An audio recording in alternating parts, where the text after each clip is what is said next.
online. Weapons online. All systems nominal. Hello and welcome to today's Battlemech presentation. Today we're going to look at a mech you've seen on TV and on videos quite a few times, the Orion. Everybody's seen the video of Alexander Kerensky kicking the door down on Stefan Amaris' palace at the end of the Star League Civil War. It's probably one of those most commonly seen piece of media out there, that with the landing on the moon and the first hyperspace jump being the most common things people have seen. You've seen it on TV, you've seen it in school as well, more than likely. The Orion is a classic and a mech that's been around since ever. So let's get into it without further ado. We're again talking about very early battle mechs here, and your first Orion came off General Motors production line in 2453, about 10 years after the Kudo, which was actually the original support mech for the big boys. Kudo is a medium mech. It's not very well known nowadays because its production has altered since forever, and the Orion started walking off the production line about 14 years after the Mackie took its glorious first test fight and cemented battle mechs as the future of warfare. The Orion was actually a response to the Lyran Commonwealth theft of the Mackie design, and this is what led to the Age of Proliferation, where all the other great houses started building their own mechs in different way after stealing, buying, modifying designs that they had seen, and the Orion was there to take care of mechs built by other factions. Unlike many of the mechs of that era, the Orion is actually one that stuck around and remains probably one of the best known heavy mech in production, both within clan space and within inner sphere circles. The Orion, though, was not a design that was always fantastic and that people wanted to jump on. Your really original design, the 2453 ON1C, was lackluster in just about every single way. It used the same engine as the Mackie, a 360, so the very large engine here, that weighs about 33 tons on a 75-ton mech. That's a huge investment of space to get a speed of 65 kilometers per hour. It was protected by 14.5 tons of the original primitive armor, which was better than most tank armor of the time, but still only equivalent to about 9.5 tons of modern compound, which is definitely not a whole lot. I mean, most medium mechs have more armor than that nowadays. With all of that put in, all you really had room for was a pair of medium lasers and a 5-class autocannon with 1 ton of ammo. Battle mechs were all the rage. Everybody wanted to buy them and have the most advanced thing on their side, but the Terran hegemony actually passed on that particular design and told GM to do better. And do better they did. In 2456, about 3 years later, they released the ON1H, which is what all the other Orions have been built on ever since. You use a smaller 275 engine, still oversized compared to modern engines, but it's still much better than that 360. And it could go as fast as your classic assault mechs, so your Banshees, your Emperor, and your Mackies. To compensate, it had now 21 tons of the old compound armor, which is the equivalent to 14 tons of the modern stuff, which is now very decent. For weapons, you add a prototype 10-class autocannon with 2 tons of reloads, which is pretty good. That prototype autocannon had a tendency to act up, but it was replaced with a standard model fairly quickly, and was backed up by a pair of 5-tube LRMs in the shoulder. At closer range, you had a 4-tube of SRMs and a pair of medium lasers, which is, once again, stuff you will see on most Orions going forward. To try to keep that cool, you had 10 heat sinks, which was definitely not enough, but pilots had to learn to use their brain when fighting to not cook off all the ammo that was in the mech or shut down unexpectedly. GM didn't really make any major changes to the Orion until they released the actual fully modern model in 2525 with the ON1K, which has been the standard ever since.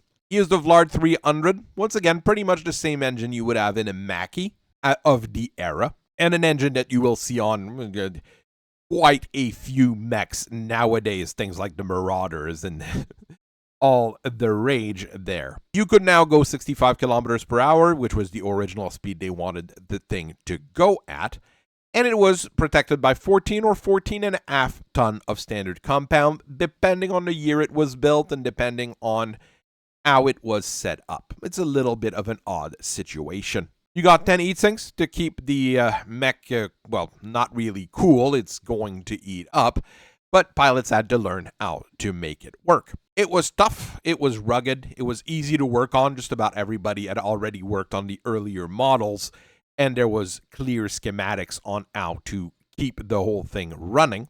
So the techs really liked it, and the targeting computer was actually really good at shooting down aerospace fighters, which is pretty useful when you're looking at a support mech or a combat mech.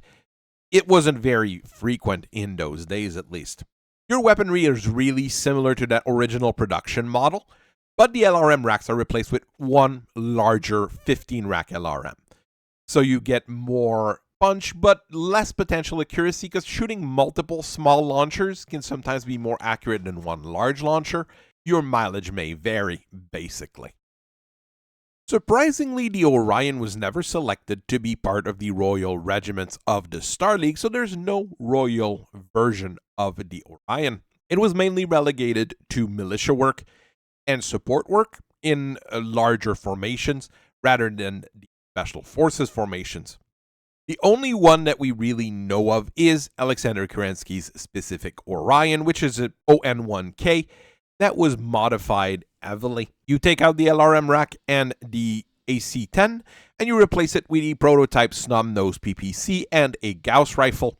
You get a lot more direct fire, but you lose on that indirect support with the LRM rack. The SRM is equipped with an Artemis 4 system. The armor is replaced with ferrofibrous, and case are installed to protect the ammo and the Gauss rifle. It's a pretty decent design. I'm not sure if any more than one or maybe two or three were built, but it could have been a Royal Regiment version if it had been decided so. While the planet of Diplas in the Rimworld's Republic had a factory for the Orion, which came under Steiner rule, but we're not quite sure how much production it really could do, GM stopped production of the design originally and licensed it to Cama, who had all of their factories in the Free Worlds League. That's why the Orion is nowadays mostly associated with the Free Worlds League and House Merrick. Throughout the Succession War, the factories on Kalidasa and Kendall pumped out just about as many Orions as they possibly could, which allowed Merrick to have a very strong backbone in their military in a period where you didn't always have a whole lot of heavy mechs you could easily deploy or easily provide your units. Obviously, there were a few different variants that came out during the Succession War, but there weren't that many. Once again, for the Orion, the original design was popular enough and people liked it well enough, but the V-Series was an attempt to give more short-range punch to the Orion compared to anything else. The ON-1V that came out in 2799, so a very early design in the Succession War, takes out 3 tons of armor, so you're at around 11 tons. And take the torso-mounted SRN, puts it around the medium laser in a weird setup, and does the same with the other arm to have a pair of short-range missile launcher. It's very good against tanks and other light mobile units, but losing on that armor on an heavy mech that's going to be an anchor very often is not always the best. An iteration on this is the ON-1V8, which actually takes out the LRM-15 without touching the armor, to add that SRM launcher, and you also add an extra 6 heat sinks, so your Orion is going to be able to stay in the fight much longer without burning up. This one I actually quite like. It's not a terrible idea. You do lose on the range. It's much better as a unit that you're going to be using in street fights or any short-range engagement, or with support of larger fire support units like archers, stalkers, and things of the like. There's a rare command version of the V-Series with a command console, but it's one of those things that you will barely see out there, unfortunately. And that was about it for those Succession War models, to be honest. The next step was actually when the tech was recovered from the Elm's memory core, and in 3049, Kaliyama released the ON1M, which was a more advanced model using the fancy equipment available. It's powered by an Hermes 300 XL, so you're saving on weight there, and you remove half a ton of armor to be able to improve just about everything else. The 15 rack LRM is replaced with a larger 20 rack LRM, and the standard autocannon is replaced with an LBX version. This is not a huge modification. At the time, you weren't getting that many types of specialty ammo, so the AC-10 was not that much better than the LBX, and the LBX is lighter in the 10 class series. You also have a NARC pod launchers in order to improve missile guidance on marked target with 2 tons of pods, which I think is a large amount here. You could probably have gone with just 1 ton and use that other ton for something else. It really depends on what you want to do. To support this, you also have 11 double heat sinks, which means that your Orion is now going to be decently cooled compared to what you had before. And it's at that point that people started iterating on the model and going with variants of the variant, basically. You have the MA, which came out in 3052, which I think is the better model in those new generation Orion. You use a saved weight to upgrade the SRM to a 6-tube. The LRM is tied to an Artemis 4 fire control, as well as that SRM being tied to a fire control as well. A NARC would be better if you have a lot of people with missiles that don't have Artemis, and an Orion is big enough to be able to bring those NARCs forward and not get blown up. But I'm not a huge fan of NARCs in general. I prefer the Artemis systems on missile guidance. The medium lasers are replaced with medium pulse lasers, so you get a little bit more accuracy, but you lose on the range on those. Like I said, it's a better model in my opinion. The MB, which came out in 3058, loads an early model light Gauss rifle with 1 ton of ammo rather than the autocannon. And the lasers are replaced with ER models, making the Orion a better sniper. Light Gauss rifles are fun, but with only 1 ton of ammo, you're going to have to conserve it and be a little bit more careful. It might be one of those designs that I'd have to play around with just to see if there's anything that I can save some weight on to add to that ammo load. Your MC is a design that uses combined technology from the Snake Dragon people. And what they do is they take out the missile rack and the NARC to be able to cram in a 20 rack MRM and a 30 rack MRM in, while the targeting array is all linked to a C3 slave unit. MRMs are a little bit odd. You lose on accuracy on them because they're unguided rockets, but with the sheer amount that you're shooting, people are not going to like getting in the face of one of those MCs, as you can easily just take 50 missiles to the face and fall on your butt from the blow. In the same line, Davon came out with the ON1MD in 3062, and it was based on that original M series. Davon was in the midst of their fun civil war with Steiner and purchased a large amount of those Orions and replaced the LBX autocannon with a fully automatic rotary 5-class autocannons. Not a super common model, a lot of them were blown up during that civil war. I know they exist, I know they're around, and it's honestly not a bad design in the long run. In 3063, Kaliyama released the ON2M, which was a brand new design which went back to the basics while modifying things to make sure it would work properly. It used an endosteel chassis and double heat sinks. It had 12.5 tons of ferrofibrous armor. It was pretty decent overall, but you're using a lot of that internal space for weight saving or toughening up the hide. It doesn't have an XL engine, so it actually makes it one of the toughest Orion of the era, especially since it actually uses cases to protect what could blow up inside. Your main gun is replaced with a Gauss rifle. You still have that LRM-15 within Artemis 4, and for when things get close by, you get 3 medium pulse lasers. Once again, it's a decent sniper. It has very good short-range punch with those medium pulse lasers, and it's still an Orion that's very tough, so it does what you want an Orion to do at a price that is reasonable. Without an XL engine, it's actually cheaper than most of those 1M series. but it does require a little bit more maintenance work because of that endosteel chassis. Ferrofibrous is fairly common, but still some people might not be able to source it easily if you're on the front. I still enjoy the ON2M quite a bit. From that 2M series, Clan Wolf actually built a Orion C. We'll talk a little bit more about the 2C series later, but that Orion C is basically a 2M, with the armor being replaced with damage-absorbing ferrolamellar, which is pretty good, but you get less coverage in terms of the armor. Your regular LRM is replaced with a Streak LRM rack, and those medium pulse lasers, well, they're actually Clan Wolf proprietary ER medium pulse lasers, which gives you a very, very good range, pulse capability, but you do lose on EAT efficiency. They're quite hot when you shoot with them. There is a 3M series that was supposed to come out. It started with the 3MX, which was a prototype, which was rather odd. From that model, Cama designed the OM3M, which they intended to sell large amounts of to oust Davon. The problem came when the Republic of the Sphere basically said, nope, everybody's disarming now. We don't want anybody to have weapons anymore. So weapon sales went down for everyone. People didn't really disarm. Things were mothballed and the serial numbers were filed off.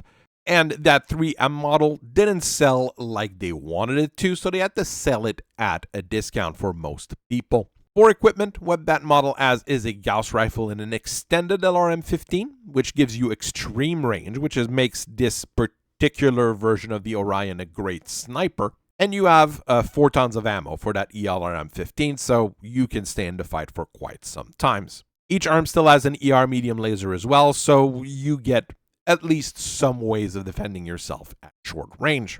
It's not a terrible design. I'm never a huge fan of those extended LRMs, but I know why they exist. It is a bit sad that this design didn't sell as well as it should have, because it was a good attempt by Cama to rework something that actually worked in the past. We had a quick discussion earlier about the Orion C, but there's an actual Orion 2C around, because it's the clan's general totem mech, basically.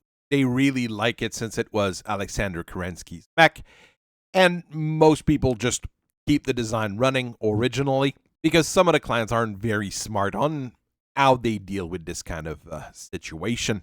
Clan Wolf, however, really built the Orion 2C in 2841, and they've been using it as a gift to officers and to other clans who have to accept it and feel proud of having the machine. It's honestly not a bad design. It uses still a standard VLAR 300 engine with another name on it. The armor is replaced with 12 ton of clan-grade ferrofibrous, and the skeleton is rebuilt with endosteel. The advantage of that here is that both that ferrofibrous and endosteel take about as much room inside the machine as one or the other would take on an inner sphere mech. The Orion 2C is truly a fire support unit. It kind of goes with that original Kerensky model, building in a Gauss rifle with 2 tons of ammo, supported by a 20 rack LRM from Great Bow, which is probably the most common LRM model in the clan space. That LRM has 3 tons of ammo, so you can actually stick around for quite some time. But I probably would have swapped the loads. 3 tons of Gauss rifle and 2 tons of LRMs probably would be more useful in most cases. Backing this up is a pair of Series 6W, 7W ER large lasers. The original model had a mix of the two here. The modern one generally just used the 7Ws, which gives you even more long-range firepower, and this replaces those medium lasers that were in arms. If something gets close, you still have an SRM-4 with a ton of ammo, and it was basically put there in honor of the original SRM. I do believe I would have put 2 extra heat sinks in, just to be sure. You get 12 double heat sinks to keep itself cool. If you start shooting those ER large lasers in that LRM, you are going to run rather hot. That's the problem. Further evolutions of the Orion went a bit sideways, because what happened was in 3058, the Free Worlds League decided to design their own brand new Omni-Mech, and what they used as a basis for it was obviously the Orion. The mech that came out was the Pereus, which is a very popular and pretty efficient 75-ton Omni-Mech in the Inner Sphere. I'm never a huge fan of Inner Sphere Omni-Mechs, as you know, but this one overall is pretty decent because it builds on that original Orion setup. You use an Hermes 300 engine, which is an XL, the same as in your original M-Series Orion, so it's easy enough to source, and it uses an endosteel chassis, once again very close to your standard Orion chassis as well for that, all of which is easy enough to source. You get 14 tons of standard armor, which is very decent and comparable once again to your original Orion, and you get 12 built-in double heatsink, which is a very good starting point and shouldn't run you too hot unless you load tons of very warm running weapons. Everything else can be built into the massive 39.5 tons of pod space on it, which gives you a fairly large variety of designs and possibilities. Of course, you are spending a decent amount of your internal space on that endosteel and that XL engine compared to a Clan Omni-Mech where you would be using about half as much, more or less. So you do have to be a little bit more careful as to where you're going to put all those guns. But it's an interesting setup nonetheless.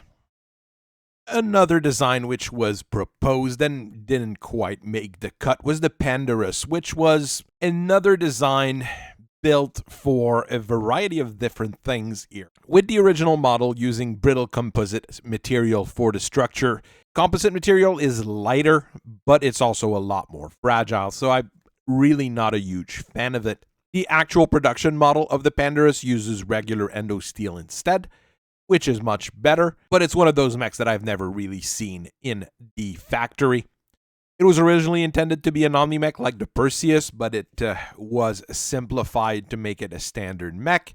It uses 3 10-rack extended LRM and an ER medium laser as backup. Honestly, just get an Archer. It's going to be cheaper. It's probably going to be more efficient, and you're going to be able to source the parts for it a lot easier. The Orion is another one of those designs that's been around for about 700 years, and I don't see it going anywhere.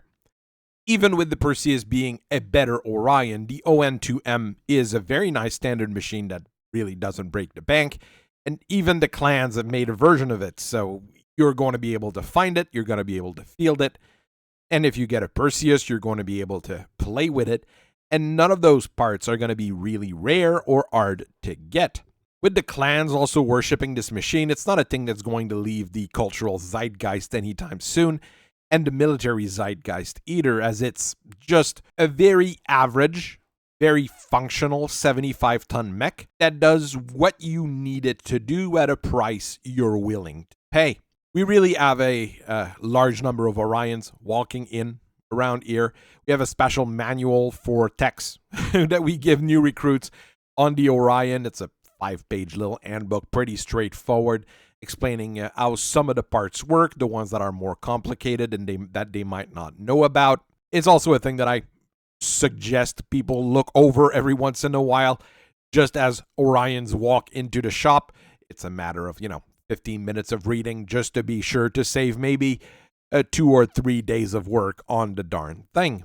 So I thank you very much for listening to me for so long today. I hope you guys have a very nice rest of your day. I will see you guys later. Bye-bye.